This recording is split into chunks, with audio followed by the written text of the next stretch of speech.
kids, if you remember, as in the previous video, I was talking to you about the physical description of Margaret. Okay, so I will not write on the board. If I feel the need to, then I'll write on the board. But let me just talk to you, and please do listen to me well. So how has Margaret been described, kids? Margaret has been described as this frail girl or weak girl who's lost in the rains. So she also has been metaphorically spoken. She has also been metaphorically likened to an old photograph from an album, and she also her voice sounds like that of a ghost's. Okay, so what can we infer from this? What do we learn about Margaret from the description of this thing, her physical characteristics? Is that she obviously, the absence of the sun has had a physical toll on her, has actually had a physical effect on her. Okay, so it has made her less than human. She is not what she used to be. In fact, she feels out of place in that area. She's not quite able to relate and connect to that particular place. So now there are two larger questions that play out here. Okay, so now what are the larger questions that play? Okay, the things that you need to ask yourself is to what extent does a nature or our surroundings define us as human beings? Okay, and also the writer seems to suggest that there is this deep connection or this deep bond that humans have with the nature that is around us. Fine, and then we move on, and in the subsequent passage, Margaret has been contrasted with the children. So what about the contrast? Well, the contrast is as follows. I will just tell you. Well, the children play games. Margaret does not play games. The children sing songs about love, life, and happiness, life in games. Margaret doesn't. Only when the children sing about the games, only when the children sing about the summer and the sunshine, does Margaret's lips move. Okay, and also the fact that Margaret has moved from Earth. It's been 5 years that she's been living in Venus, and before that she was on planet Earth. She was in this place called Ohio. And the children, they've been on Venus for all their lives, and they are 9 years old. Even Margaret is 9 years old. And the children, the last time that they saw the sun was when they were 2 years old, so they can't quite vividly recall the sun. But Margaret, she has actually seen the sun, and she's seen the sky. Okay, she has spent time in the sun, so she has these vivid or clear and reliable memories of the sun. Okay, so these are the differences between the children and Margaret. Okay, and you could also say that, I mean to say that yes, the children, they are blinded by jealousy. Okay, so that's the reason why they resent Margaret. But not everything is Margaret's, the fault of the children.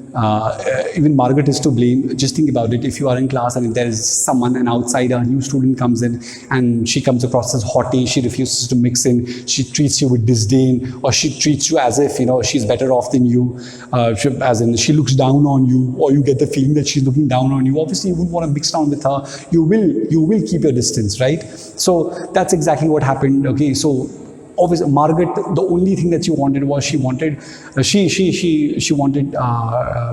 see the sun, and she wanted to spend time in the sun, and this was something that she was deprived of. And she wasn't very. She was a quiet girl, so she wasn't very vocal about her feelings. And not only that, she just didn't care about the place and her peers, her classmates, and even the children were like. They resented her, and the resentment was also the source of a little bit of resentment was Margaret's behavior or attitude towards them. Okay, fine. After that, if you look at this thing, if you read subsequently, there is this very touching part where Margaret is in the shower and she holds her hands to her ear, and she also covers her head because she is so traumatized by, she's so like hurt, and she can't quite take the constant pitter patter of rainfall, that she refuses to let the rain or the water touch her any part of her body. This also goes on to show the intensity of her need her emotional and physical need to see the sun and to be in the presence of the warmth of the sun. Okay, to be in the sun. And then all the children remember, okay, when we started the story, okay, the narrator tells us about how these kids are looking outside and all that. Okay, I'm just tired, kids, yeah, as in how these kids are looking outside, and so William just goads Margaret. Okay, he wants to provoke her and tells her that no, the sun will not come out today. The sun will not come out that day, because obviously the scientists could be wrong. So Margaret is alarmed. She doesn't know what to do, whether to believe William or not. And then William the children get a cue or a hint from William, and then they all gang up against Margaret, and they lift her up and they put her in this particular closet, thereby depriving her of the one thing that they themselves were deprived of all this while, that is time in the sun. So children too can commit acts of cruelty, okay, and by extension even people can commit acts of cruelty against people whom they perceive to be different. And there's this one very revealing there's this one part which is very touching as well, that reveals the nature of the children out there. Okay, and that part is when Margaret, she slams her body against the door of the closet, and she screams and pleads and cries to let them take her out of the closet. Okay, the children, they just smile and they move on. And when the teacher, the authority figure in this particular story, enters the class and asks them, where is Margaret? Okay, the children lie to her, and asks them, is everyone present? And then the children tell her that yes, everyone's present. So they lie to her. So despite Margaret's constant, knocking her body against the closet, her pleas, her cries, the children the children just do not respond to that. And the children, to them probably it is their idea of justice, and to us it is a very twisted form of justice that the children have decided to deal Margaret with. Okay, to deal Margaret. Okay, anyway, so after that, so now we have reached the point where, as in the point, the climax where we've all been waiting for. You have the characters in the story. Margaret has been waiting for it. William has been waiting for it. The children have been waiting for it. The inhabitants in Venus, in that underground city, they've been waiting for it. Okay, anyway, we've been waiting for it. And finally, the sun rises, or the sun comes out. But what precedes it, what comes before that, kids, is this: there's this silence, there is this hush, there is this complete stillness in the air. Okay, so just think about it. It's for 7 years, constant rain, thunderstorms, storms outside. So there is a lot of tumult, there's a lot of noise, right?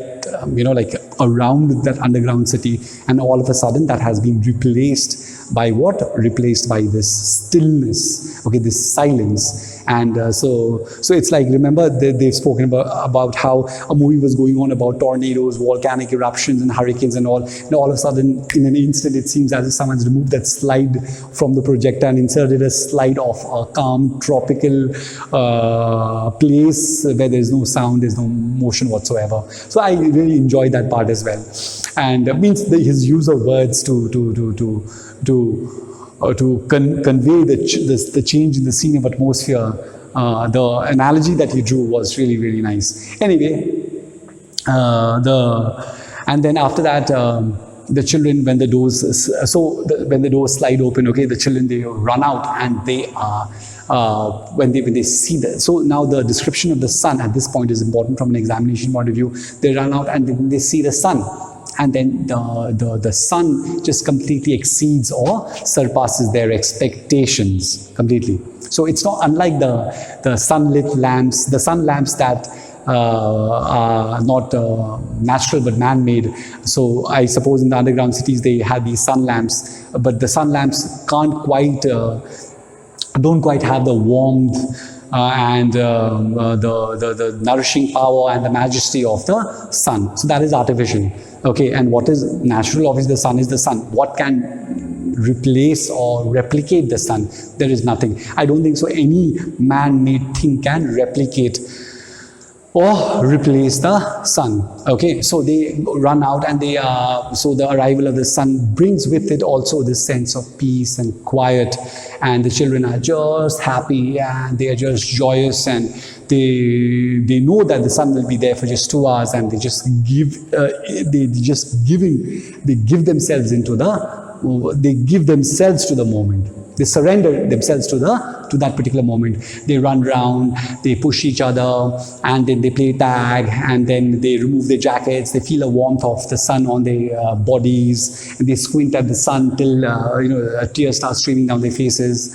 And also, there's this part where obviously this is their springtime, a short-lived moment of happiness. This is their all summer in a day. This is their summer in a day. So remember, now again, you've got to remember the title. So for the inhabitants of Venus, to them, okay, summer lasts for only an hour or two because of this thing, because that's just the way it is in Venus. Okay, I'm just tired. Okay, anyway, because I've been standing for a long time. Anyway, so that part is there, and then you also have to remember the effect of the absence of the sun on the trees. The trees are dull, the trees are lifeless, and the trees also look like, I suppose, cheese and ink. Yeah, so the absence of the sun has not only had an effect on the mindset of the people of Venus, and here I'm talking about the children to place it in context, but it also has had an effect, and not a good effect, on the landscape around that underground city. Okay, in Venus. Fine. So that's that. Okay, and then okay, so now.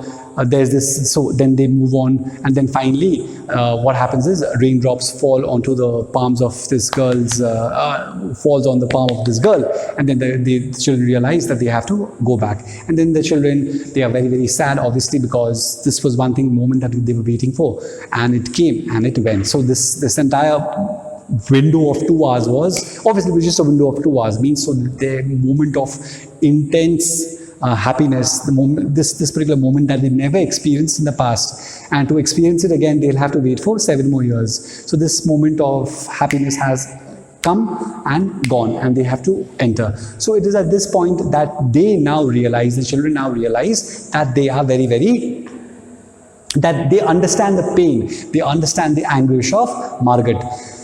And they also realize that whatever Margaret was saying was actually right, was actually true. And they are now able to empathize with Margaret, and they've also developed a certain amount of self-awareness. So the sun has not only had revitalized them physically, has been good for their physical well-being, physical health, but it's also transformed their outlook towards Margaret. It has infused in them qualities of empathy. It has infused in them qualities of self-awareness, and so now the sun has made them better individuals who can feel the pain and anguish of another individual, and who also develop in them this sense of tolerance for people who are different. Okay, and so now what is so funny is that Margaret was so deprived of the sun, and she missed the sun so much, so she wasn't her, so life on Venus or in Venus to her had become unbearable. Now just think about it. Now the children have experienced this 2 hours of pure unadulterated joy and happiness, and all of a sudden now this thing has been snatched away from them, and there's not a lot that they can do about the situation. They have no control over the situation. This thing has been snatched away from them. So now they have to wait for 7 more years, kids, 7 more years, and that too they are kids. 7 more years, they are 9, 10, 11, 12, 13, 14, 15, 16. They'll be 16 years old when they'll be able to play in the sun again, or when they'll be able to step out of their underground shelters or underground city again. So now, do you think these kids will be happy, or every instant that like most of the time that they spend in their underground city, obviously they'll constantly, like Margaret, wish for the sun, wish for the sun. So like Margaret could not enjoy the present moment because of her being fixated on the memories of earth and the sun. Likewise, even the children. So now, since they felt the warmth, the majesty, the nourishing power of the sun, they themselves will probably miss the sun. If not as much as Margaret does, but they will certainly feel the pinch of the absence of the sun. And as in towards the end, okay, I'm talking the concluding part, towards the conclusion, the children. So one girl realizes that Margaret is there in the closet, and then so they feel this. So there's this sense of guilt. So now, how do we know that there's a sense of guilt? Because they don't look into each other's eyes, number one, and they look down, and they are like stakes driven into the ground. And then so there's this sense of guilt that they feel, and and then towards the end they go to the closet, and Margaret steps out. So probably the point being this, that yes, we have stepped on the moon. Let's say in the distant future we might colonize other planets, and let's say again 2,000 or 5,000 years down the line, for all you know, we might. Now, this is just I'm just imagining things. We might be capable of intergalactic travel, but despite tremendous advances in science and technology, for all you know, human nature might remain the same. So though in this story, okay, we've managed to colonize Venus, which is not practically possible as of now. If you just whatever, and let me not get into that. So though they've colonized Venus, and so they advanced, as in. Despite that, the human nature has not really changed. The children are still petty. The children are still jealous. They still feel resentment towards people who are different. So that human nature is something, irrespective of where you find yourself in, will always stay with you. Okay, so Margaret steps out. Now the question out here is, so that resolution is not really there, because we don't know Margaret's response. Now, does Margaret choose to return to Earth? Remember, this was another reason why the children were jealous of her. Her parents could afford the money because they knew that Margaret was traumatized. So, and the situation was going from bad to worse. So they decided to actually to move her back to Earth, and though it would cost them thousands of dollars. She being their daughter, they felt they had to do it. Okay, fine. So does Margaret choose to forgive them, or does Margaret lash out at them? I don't think so. Margaret lashes out or like treats them badly, or just vents her frustration on them. It was definitely, there's no one can deny, there's no denying the fact that this was an act of cruelty, and a very twisted act of cruelty on the part of the children. Okay, so we don't know about that, and so that is left to your imagination. So fine, so now let's talk about a few other things. So let's talk about symbols, for example. So what is this one very, very prominent, conspicuous, something that stands out? Conspicuous means something that stands out. So there's the conspicuous imagery out here is the imagery of constant rainfall. So you can see rainfall in the eye of your mind. You can also hear the rainfall. So it's a mix of auditory imagery. It's a mix of visual imagery. So the rain symbolizes, so brings with it a sense of gloom, a sense of dreariness, a sense of sadness. Just think about it. If it keeps on raining for days on end, how would you feel? For some amount of time, it's okay, as it kind of lifts you up, it buoys your spirit. But continuously for days on end, it's very, very depressing. Okay, so the rain kind of symbolizes sadness, gloom, and dreariness. Okay. The sun is obviously symbolic of what? Symbolic of joy, of physical health, of mental health. Sun is obviously a giver of life. And in this particular story, it's symbolic of joy and mental and physical health. Okay, let's keep it at that as of now. And weeds now. What do weeds symbolize? Weeds symbolize the unruly behavior of the kids, And what about the closet? When they put her in the closet, what is it that they are exactly doing? They are denying Margaret her humanity. They are separating Margaret from the one thing that will probably make her human, or probably like invigorate her, make her feel alive, and that is the sun itself. So they deprive her of that. So they deprive her of that one thing that she needs the most, that makes her feel human. Okay, so you can look at it that way. As far as figures of speech are concerned, well, a lot of similes have been used. So sun is like a penny. Two things are being compared using like and as. Here they've used like. Oh, sorry, the narrator has used like. Not they. The narrator has used like. So the sun is like a penny. The sun is like a fire in the stove. And I'm talking about the conclusion now.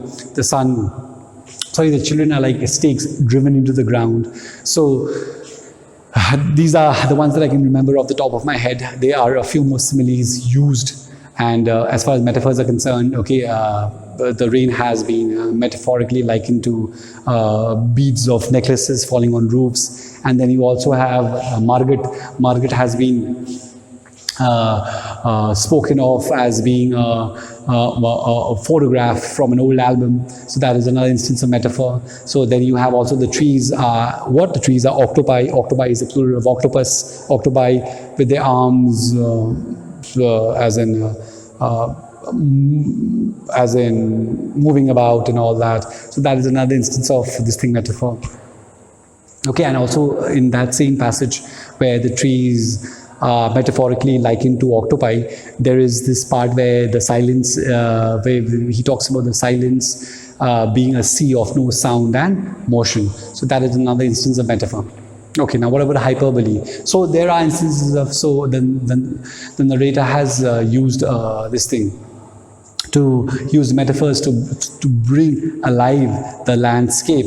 Okay, and the weather of this particular place, and also to bring alive or to add depth to the character of Margaret.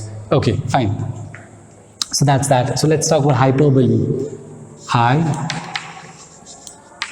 So what exactly do I mean by hyperbole, kids? So hyperbole is another figure of speech. Well, let's for example, if Shwetang were to come to me and tell me, sir, please could you help me with this? And if I tell Shwetang,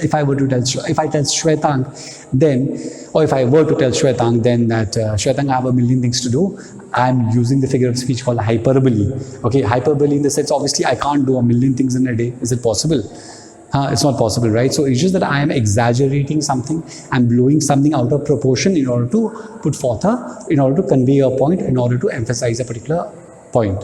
Okay, in order to just make it more interesting, as in you use figures of speech so that to make a language, figures of speech, it makes language very, very interesting. Otherwise, language becomes very, very dull and very, really boring. Without figures of speech, without metaphors, without figures of speech in general, okay, as in language would become dead and dull. Language would there would be no sun in the language. Okay, as in, so yeah, as in, like that. Okay, as for hyperbole. Okay, so let's say, for example, let's say if I'm carrying something heavy and all that. Okay, so let's say if I'm carrying something heavy, I can say, oh, this weighs 20 tons, yeah. So obviously you can't weigh, it will not weigh 20 tons because otherwise I won't be able to carry it, right? So, but I'm just putting forth the point that, and what is the point? That it's very, very heavy. So hyperbole in the sense when she slides, when the children realize that they have to enter and they slide the door shut. At that point of time, the rain outside is falling in tons and avalanches forever and everywhere. So that is a case of hyperbole. There are other instances of hyperbole as well. When I meet you in the Zoom class, we talk about it then. Okay, so let's move on. Not a lot of time, kids. Okay. So let's talk about themes. Themes, obviously, themes, when you write about the themes, please cite evidence. As in quote from the text, and also you have to give evidence from the text. Okay, themes are very, very simple. One is jealousy and bullying. Now, what led to the jealousy and bullying? The instances of jealousy and bullying, okay, and the effect of the jealousy and bullying on Margaret. So please do remember these points. Okay, number 2 is, let's say, intolerance. Intolerance of let's say of people to individuals who are perceived as being different, who are different. Okay, so again, you have to give evidence from the text. I'll expand on this later in the next video or in the next Zoom class. Okay, so let's say, okay, we have this theme of power. So let's say the power of the majority against the individual. So power, you can also look at it in terms of, let's say, okay, so let's say the power of the majority over the individual, or the lack of power of the individual vis-a-vis the majority. You can talk about it in this way, citing evidence, citing by using the text to support your argument, or support your stated themes. Remember that. Okay, so we also have, let's say, individual versus society. Here, individual, who's the individual? Kids, Margaret. And society is, you have the group of children, so you can perceive them as, so they represent society out here. Individual versus society. Okay, then you have, okay, let's say, oh, if I can think of one. Okay, so let's say, and the power of nature. Okay, let's write it down. Let's say the power of nature. Now, how does the presence of the sun and the absence of the sun, how does it affect the children and the people of Venus? So in the next class, maybe what I'll probably do is I'll expand on the themes, and we will have an interactive session wherein I'll ask you whether you've understood the story. And I hope you have your textbooks as well. That is it for now, kids. I'm done for the day. I'm calling it a day. So power, let's say power, or let's say lack of power. Okay, so let's keep it at that as of now, and I will see you in the next class. Please stay in touch with Merchant of Venice, and I'll also do a little bit of Merchant of Venice as well, and whatever I plan out for the next week, I will let you know. And as of now, stay safe, and as in stay positive, and keep yourself engaged, kids. Okay, that's very, very important. Otherwise, you'll be, your mind, don't let negativity creep in. Though yes, as in sometimes you can't help it, but remember that we together, your teachers, we and you, we will see ourselves through this particular situation as well. Okay, bye for now.